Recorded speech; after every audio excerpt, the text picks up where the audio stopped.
हाँ तो मित्रों नमस्कार, स्वागत है आपका एक और नए वीडियो में। आज के इस वीडियो में अपन जो आपका मैराथन क्लास चल रही है इग्नू बीएड की, तो इसमें आज का अपना रहेगा क्लास तार्किक एवं विश्लेषणात्मक चिंतन, लॉजिकल एंड एनालिटिकल रीजनिंग, जो आपका सेक्शन सेकंड में आता है रीजनिंग वाला पार्ट। इस क्लास में अपन उसका मैराथन क्लास करेंगे। और इससे पहले की क्लास से आपने नहीं देखी तो चैनल पे जाके चेकआउट कीजिएगा। तो वीडियो को शुरुआत करने से पहले आप हमारे चैनल पर नहीं हो, चैनल को सब्सक्राइब कर लीजिएगा, बेल आइकन को प्रेस कर लीजिएगा। वीडियो अच्छा लगे तो अपने दोस्तों के साथ शेयर जरूर कर दीजिएगा। शुरुआत करते हैं अपन।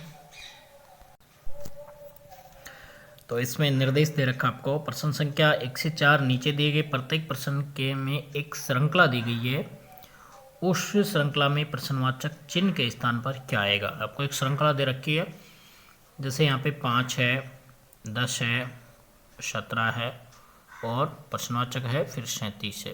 प्रश्नवाचक की जगह क्या आएगा। तो देखो इस श्रृंखला को अपन सोल्व करते हैं।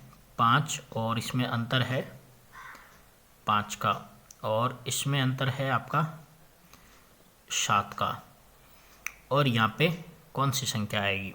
तो देखो यहाँ पे 5 से 2 अंतर आ रहा है, 5 में 2 जोड़ते 7, यहाँ पे 2 अंतर करेंगे तो ये 9 हो जाएगा। तो 17 में 9 ऐड करेंगे, 17 में 9 ऐड करेंगे तो आपके पास आ जाएगा 26। अब 26 के आगे संख्या में 9 में 2 ऐड करो तो 11 होता है, 26 में 11 जोड़ेंगे 37 आ जाएगा। तो इसमें देखो आपका रहेगा 26 आंसर आपका इसमें करेक्ट रहेगा। तो ऑप्शन 3 आपका थर्ड ऑप्शन राइट रहेगा। उसके बाद में सेकंड प्रश्न है, यहाँ पे श्रृंखला दे रखी है 1, 4, 9, 16, 25, 36, 64। तो आपको एक श्रृंखला दे रखी है, इसको समझना है, उसके बाद में आंसर देना है। तो देखो यहाँ पे 1 दे रखा है, 4 दे रखा है, 4 2 का वर्ग होता है, 3 का 9 होता है, 4 का 16, 5 का 25, 6 का 36, तो यहाँ पे 7 का 49 हो जाएगा और 8 का 64 हो जाएगा। तो यहाँ पे आपका सेकेंड ऑप्शन करेक्ट हो जाएगा। थर्ड क्वेश्चन में कह रहा है 0 है, 3 है, 8 है, 15 है, 24 है। अब इसमें देखो आपको एक श्रृंखला बन रही है, तो यहाँ पे 1 का वर्ग माइनस 1 तो 0 आ रहा है। उसके बाद में 2 का वर्ग माइनस 1 तो 4 माइनस 1 बराबर 3 हो रहा है। उसके बाद में आपका यहाँ पे 3 का वर्ग है, माइनस 1 करेंगे 8 आ जाएगा, 4 का वर्ग माइनस 1 करेंगे 15 आ जाएगा, और 5 का वर्ग माइनस 1 करेंगे 24 आ जाएगा। तो 6 का वर्ग होगा 36, 36 माइनस 1 करेंगे तो आपका हो जाएगा 35। तो 35 आपका इसका सेकंड ऑप्शन में, तो सेकंड ऑप्शन इसमें आपका करेक्ट हो जाएगा। उसके बाद में आगे चलो 4 नंबर क्वेश्चन कह रहा है आपका। 4 नंबर में K5M है, I8P है, G11S है। अब इसमें एक श्रृंखला चल रही है, देखो K से I पे अपन आते हैं तो ये -2 का अंतराल है। उसके बाद में 5 में 3 जोड़ते हैं तो 8 होता है, +3 हो गया। M से P पे आते हैं तो ये श्रृंखला रहेगी आपकी, ये भी 3 नंबर +3, यानी -2 +3 +3, ये पैटर्न आपका इसमें चल रहा है। तो अभी आपका इसमें देखो ई वाला कह रहा है, तो ई से -2 जाएंगे तो सी आएगा आपका, और फिर 14 में आपको 3 ऐड करना है तो 17 हो जाएगा, और वी में आपको 3 ऐड करना है तो वाई हो जाएगा, C17Y, C17Y आपका ऑप्शन सेकंड में है, तो फोर्थ में सेकंड ऑप्शन करेक्ट रहेगा। नेक्स्ट है कोडिंग डिकोडिंग का आपका, यदि सांकेतिक भाषा में ब्रेन को ये लिखा जाता है तो मेकर को कैसे लिखेंगे। तो देखो B और C है तो 1 का अंतर हो रहा है, PQRS तो यहाँ भी 1 का अंतर है, N+1 का अंतर चल रहा है, तो M के आगे LMN तो N आ गया आपका, A के बाद में B आ गया तो NB, तो 2 ऑप्शन आपके कट चुके ऑलरेडी। K के बाद में आएगा EFGHIJ के के बाद में एल, एन बी एल अभी चल ही रहा आपका, ई का एफ हो जाएगा और आर का एस हो जाएगा। तो 5 में आपका हो जाएगा ऑप्शन सेकंड करेक्ट हो जाएगा। तो ये आपका एक पैटर्न था डिकोडिंग वाला, तो इसमें सेकंड ऑप्शन आपका करेक्ट हो जाएगा। प्रश्न संख्या 6 कह रहा है किसी कूट भाषा में इंडिया को ये लिखा जाए तो दिल्ली को कैसे लिखा जाएगा। तो आपको एक कूट भाषा यहाँ पे दे रखी है और उसमें इंडिया को अपन लिखते हैं 95,491 INDIA 95491। तो इसमें देखो आपको एक कोड दे रखा है और इस कोड में आपको पहले आप इसको पकड़ सकते हो। देखो आई का कोड यहाँ पे 9 है, तो दिल्ली में आई आया है तो 9, एक ऑप्शन आपका ऑलरेडी कट जाएगा। उसके बाद में डी आया है तो डी में देखो 4 आ रहा है, तो 4 आपका सभी ऑप्शन में चल रहा है, तो डी का यहाँ पे 4 लिख देंगे। उसके बाद में है अल्फ़ाबेट में देखो आई का 9 नंबर होता है और एन का आपका होता है 14, तो इसमें जोड़ा गया 4 + 1 5 हो जाएगा। डी का आपका 4 है, आई का 9 हो जाएगा, ए का 1 हो जाएगा। तो इसी प्रकार दिल्ली डी का आपका 4 होता है और ई का आपका 5 नंबर होता है और एल का आपका होता है 12, तो 12 होता है तो 1 + 2 करेंगे 3 हो जाएगा। और उसके बाद में एच का आपका होता है 8 और आई का 9, 45,389, 45,389 आपका फोर्थ ऑप्शन करेक्ट हो जाएगा। उसके बाद में कह रहा है यदि ब्रदर को ये लिखा जाए, सिस्टर को ये लिखे तो रोबर्स को कैसे लिखा जाएगा। तो आपको देखो एक कूट दे रखा है और यहाँ पे देखो बताया गया है बी को आपको कैसे लिखा गया है। 2 से यहाँ लिखेंगे पहले अपन BROTHER,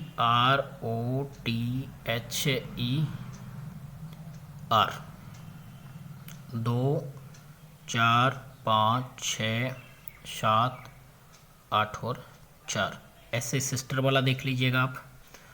तो यहाँ पे आर का पूछा गया है, आर का आपका यहाँ पे है 4, आर का 4 हो जाएगा। उसके बाद में ओ का आपका रहेगा 5, ओ का 5 रहेगा। उसके बाद में बी आ रहा है तो बी का आपका देखो 2 बार यहाँ पे 2 2 लगाना, 45 22 रहेगा। तो देखो 45 22 आपका एक ही ऑप्शन चल रहा है, बाकी ऑप्शन नहीं चल रहे, तो आपका फोर्थ ऑप्शन इसमें राइट हो जाएगा। तो 7 नंबर में फोर्थ करेक्ट हो जाएगा। नेक्स्ट रहेगा आपका यदि किसी सांकेतिक भाषा में 247 का अर्थ है स्प्रेड रेट कारपेट है तो 2567 का अर्थ है डस्ट 1 कारपेट और 254 का अर्थ है 1 रेड कारपेट हो, तो इस भाषा में डस्ट के लिए कौन सी संख्या प्रयुक्त हुई है। तो यहाँ पे देखो कॉमन चेक करना है। देखो यहाँ पे कारपेट इसमें भी कॉमन है, इसमें भी कॉमन है, इसमें भी, यानी तीनों में कारपेट आया है। उसके बाद में यहाँ पूछा गया डस्ट का कोड पूछा गया है, तो पहले कारपेट का चेक करेंगे। तो कारपेट का देखो यहाँ भी 4 आया है, इसमें 4 आया है बट इसमें नहीं आया है। यहाँ पे 2 आया है, इसमें 2 आया है, तो इसमें 2 आया है। 2 यहाँ पे कॉमन हो गया, तो ये कारपेट का आ गया पहले। अब पूछा है डस्ट, तो डस्ट का यहाँ पे होगा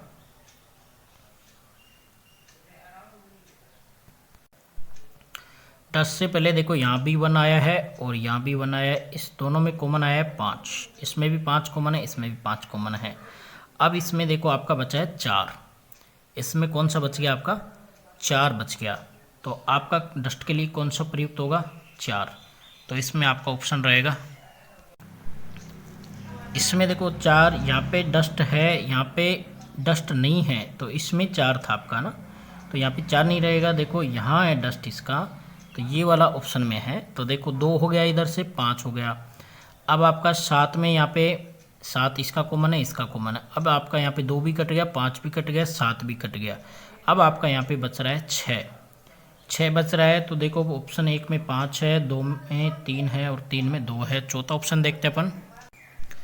तो इसमें ऑप्शन रहेगा आपका 4 नंबर, यानी 6 इसका सही उत्तर रहेगा।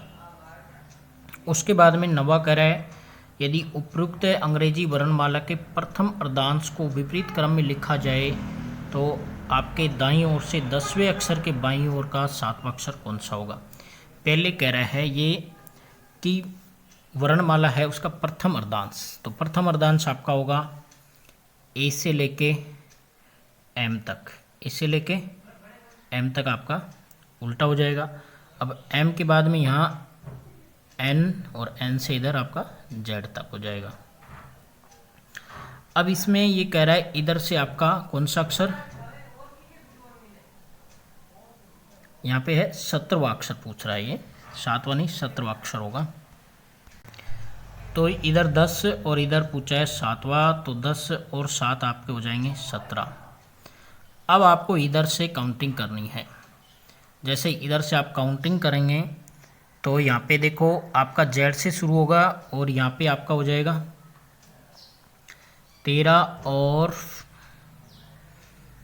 फिर 17 नंबर का आपका हो जाएगा इधर 13 इधर हो गए 4 इधर, तो 4 नंबर होता है ए बी सी डी, तो यहाँ पे हो जाएगा आपका डी, और डी आपका इसमें है थर्ड ऑप्शन में, तो थर्ड ऑप्शन इसमें करेक्ट हो जाएगा। तो 17वां अक्षर कौन सा हो जाएगा, इधर से डी हो जाएगा आपका। यदि 15 मार्च 1999 को सोमवार था तो 10 जुलाई 1999 को कौन सा दिन रहा होगा। 15 मार्च को बोला गया है, उसके बाद में 10 जुलाई का आपको यहाँ पे पूछ रहा है। तो आपको क्या करना है, 15 मार्च से और 31 मार्च तक आपका 16 दिन शेष था, अप्रैल में आपके 30 दिन थे, और मई में आपके 31 थे, जून में आपके 30 थे, और अब आपका पूछ रहा है जुलाई का, तो जुलाई में आपके थे 10। तो टोटल आपके जो वार हो गए, दिन हो गए, वो हो गए 117। तो अपने पास दिन हो गए 117। एक सप्ताह में 7 दिन होते हैं, तो 7 का भाग यहाँ पे लगाएंगे, 7 एकम 7, 4 बच गया, 7 छक्के 42, 47 में से 42 जाएगा। 5 दिन आपके पास शेष बचे हैं, 5 दिन आपके पास शेष बचे हैं। तो सोमवार से 5 दिन आगे गिनना है आपको, सोमवार से 5 दिन आगे गिनेंगे। सोमवार, मंगलवार, बुधवार, गुरुवार, शुक्रवार, और 5 दिन आगे बोला है तो अगला वार हो जाएगा आपका शनिवार। तो आपका 10 जुलाई 1999 को वार था शनिवार, तो इसमें आपका थर्ड ऑप्शन करेक्ट हो जाएगा। नेक्स्ट आपका निर्देश दिए गए हैं, प्रश्न संख्या 11 से 14 निम्नलिखित तथ्यों का सावधानीपूर्वक अध्ययन कीजिए, नीचे दिए गए प्रश्नों के उत्तर दीजिए। अब देखो 7 व्यक्ति है, A B C D E F G नौका विहार की योजना बनाते हैं। वहाँ केवल कितनी नाव है, 2 नाव हैं। निम्नलिखित शर्तों को ध्यान में रखते हुए सबसे पहले ऐसे क्वेश्चन आता है तो आपको एक डायग्राम बनाना है। यहाँ पे नाव बोला गया है 2, 1 और 2 अपन यहाँ पे लिख देंगे। 2 नाव अपन ने बना ली है।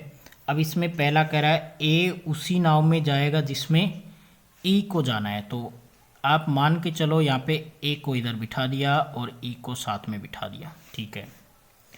उसके बाद में कह रहा है एफ उस नाव में नहीं जा सकता जिसमें सी और डी, सी हो तथा डी न हो। तो देखो इसमें लैंग्वेज कह रहा है सी इसके साथ नहीं रहेगा, तो सी को इधर ले आओ, यहाँ लिख दो एफ, और डी न हो, तो डी को यहाँ पे देखो उस नाव में नहीं जा सकता, ठीक से पढ़ना स्टेटमेंट, नहीं जा सकता जिसमें सी और डी न हो, तो यहाँ पे ये निर्धारण हो गया। बी और सी को वह नाव नहीं दी जा सकती है जिसमें जी हो, तो जी इसमें देखो सी पहले आ रखा है, तो यहाँ पे जी को इधर ले आएंगे और यहाँ पे हो जाएगा अपना बी। अब कह रहा है एक नाव में व्यक्तियों की संख्या अधिकतम कितनी होगी, 4 ही होगी। तो देखो अपने पास ए बी सी ई ये 4 एक नाम में आ गए, इससे अधिकतम संख्या ज़्यादा नहीं हो सकती है। तो अपना एक नाम में तो ये हो गए और दूसरी नाम में एफ जी डी हो गया। तो ये अपना डायग्राम बन गया। अब प्रश्न पढ़ेंगे अपन, इस डायग्राम को आप समझ लीजिएगा। प्रश्न कह रहा है यदि ई और सी, कह रहा है यदि ई और सी एक नाव में है तो निम्नलिखित कथनों में से कौन सा कथन सत्य है। जी ई के साथ एक नाव में है, नहीं। बी उस नाव में जिसमें जी है, ये भी देखो स्टेटमेंट गलत है आपका। अगला देखेंगे, बी और सी एक नाव में नहीं है, बी और सी तो एक में ही है। ई और सी उस नाव में जिसमें 4 व्यक्तियों को जाना, बिल्कुल सही आपका ये स्टेटमेंट रहेगा। ई और सी उस नाव में जिसमें 4 व्यक्ति हैं। ई और बी वाली नाव में और कौन है, ई और बी वाली नाव में और कौन है। तो देखो ई और बी वाली नाव में देखो ए था आपका, सी था और ई बी था। तो यहाँ पे आपका सी नहीं आया तो ऑप्शन ए आया है, यानी 3 नंबर में ऑप्शन यानी ए व्यक्ति यहाँ पे बैठा हुआ है। तो यहाँ पे ऑप्शन रहेगा आपका 3 नंबर राइट रहेगा। उसके बाद में अगला प्रश्न कह रहा है यदि एफ और बी एक नाव में हो तो निम्नलिखित में से कौन सा कथन निश्चित रूप से सत्य रहेगा। जी दूसरी नाव में है और इसमें कह रहा है डी दूसरी नाव में है, सी दूसरी नाव में है, ई एफ और बी के साथ एक नाव में है। ये कह रहा है एफ और बी एक नाव में है, एफ और बी एक नाव में है। तो देखो इसमें मजबूत जो सत्य रहेगा वो रहेगा सी दूसरी नाव में, यानी इनके साथ में सी नहीं था। तो ऑप्शन 3 आपका इसमें करेक्ट हो जाएगा। नेक्स्ट है प्रश्न संख्या 14 कह रहा है यदि जी और डी एक नाव में है, जी और डी एक नाव में है तो निम्नलिखित में से कौन सा कथन निश्चित रूप से सत्य होगा। एफ और बी एक नाव में, देखो बी इनके साथ में नहीं था पहले ही, एफ और डी एक नाव में है, बिल्कुल ये कथन आपका सही होगा क्योंकि ये साथ में थे। आगे का स्टेटमेंट और एफ और डी बोला गया है इसमें। उसके बाद में अगला कह रहे हैं एफ जी डी एक नाव में है, एफ जी डी एक नाव में है, बी जी डी एक नाव में। देखो ये ऑप्शन भी आपका सही है एफ और डी पर। यहाँ पे देखो ई एफ जी डी तीनों को एक साथ एक ही नाव में थे। तो देखो एफ जी और डी जब अपन ने डायग्राम बनाया था तो तीनों ये साथ में थे, तो ये ऑप्शन आपका ज़्यादा बेहतर रहेगा। तो ये 3rd नंबर ऑप्शन इसमें आपका करेक्ट हो जाएगा। अगला कह रहा है आपको कुछ आकृतियाँ दे रखी है और उनको पढ़ के आगे का कौन सी श्रृंखला आएगी। ये आपकी प्रश्न आकृतियाँ हैं और इसके बाद में ये उत्तर आकृतियाँ हैं। अगली आकृति कौन सी आएगी, तो इस पैटर्न को यहाँ पे पहचानेंगे। देखो यहाँ पे 1 पे है, इसमें 2 में है, इसमें 3 में है, इसमें 4 में है। तो अगले वाले में कौन से में आएगी, 5 में आएगी। तो छोटी वाली भी क्यों, 5 में एक ही सुई है आपकी बाकी। और अगर आप चेक करना चाहो तो इसमें देखो 11 पे थी और इसमें 10 पे चलेगी, इसमें 9 पे, इसमें 8 पे। तो इसमें कितने पे आ जाएगी, 7 पे आ जाएगी। तो आपका ऑप्शन 2 करेक्ट हो जाएगा। अगला है प्रश्न आकृति आपको दे रखी है और आपको पहचान करना है। इसमें देखो ये आकृति है, इसके बाद में इसमें क्या बदलाव देखने को मिल रहा है। तो इसमें देखो ये लाइन इधर जाके इधर हो रही है और दूसरे में इधर हो रही है, तीसरे में ये लाइन आपकी इधर हो रही है और इसमें जाके इधर हो रही है। अब अगला जो पैटर्न होगा उसमें नीचे की साइड में जाके इधर की साइड में होगी। उसके बाद में ऊपर की लाइन देखते चलेंगे, ऊपर की लाइन सारी एक ही दिशा में है, ये इधर जा रही है, इधर जा रही है ना। 3 के बाद में आपका पैटर्न बदलेगा, तो ये आपका हो जाएगा इधर जाके इधर हो जाएगी। उसके बाद में इस वाले पैटर्न को देखो, सारी 3 एक पैटर्न में चल रही है, तो इस वाले में आपकी हो जाएगी ये वाला पैटर्न बन जाएगा। तो इसमें आपका जो पैटर्न बनेगा वो बनेगा आपका 4 नंबर वाला। इसके बाद में अगला रहेगा, इसमें आपको प्रश्न आकृति दे रखी है और आगे की प्रश्न आकृति पूछा है। देखो इसमें 1 है, इसमें 2 है और इसमें 3 है। तो पहले आप 4 वाली लाइन ढूंढ लीजिएगा कौन से में। तो इसमें 3 है और इसमें ज़्यादा है, इसमें आपकी 4 लाइनें हैं। उसके बाद में यहाँ 1 है, यहाँ पे 3 है, ये लाइनें गिनती जाइए। आपका उत्तर यहीं से निकल रहा है, तो आपका इसमें 4 नंबर हो जाएगा। अगला है प्रश्न संख्या 18 से 20। नीचे दिए गए 2 कथन निष्कर्ष दिए गए हैं, आपको उनके आधार पर उत्तर देना है। देखो पहला कह रहा है सभी मंत्रीगण छात्र है, ये मंत्रीगण हो गया आपका, और कह रहा है ये क्या है, सारे छात्र है, एस से स्टूडेंट लगा देंगे। प्रत्येक छात्र अयोग्य है, प्रत्येक छात्र क्या है, अयोग्य है, तो यहाँ अयोग्य लिख देंगे। स्टेटमेंट कह रहा है प्रत्येक मंत्री अयोग्य है, बिल्कुल ये आपका सही रहेगा।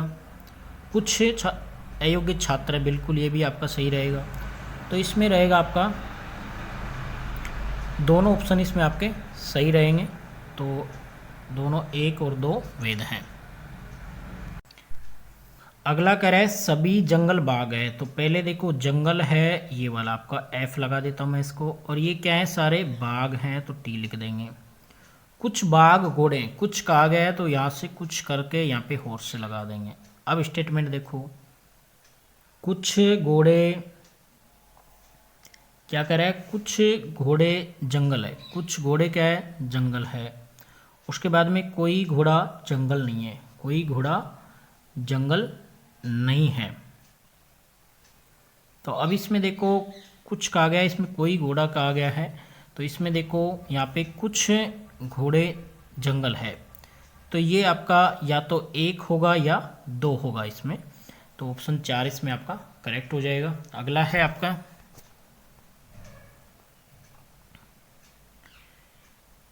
20 नंबर कह रहा है कुछ मुर्गियाँ गायें हैं, ये देखो आपकी काऊ है और ये मुर्गियाँ हो गई H।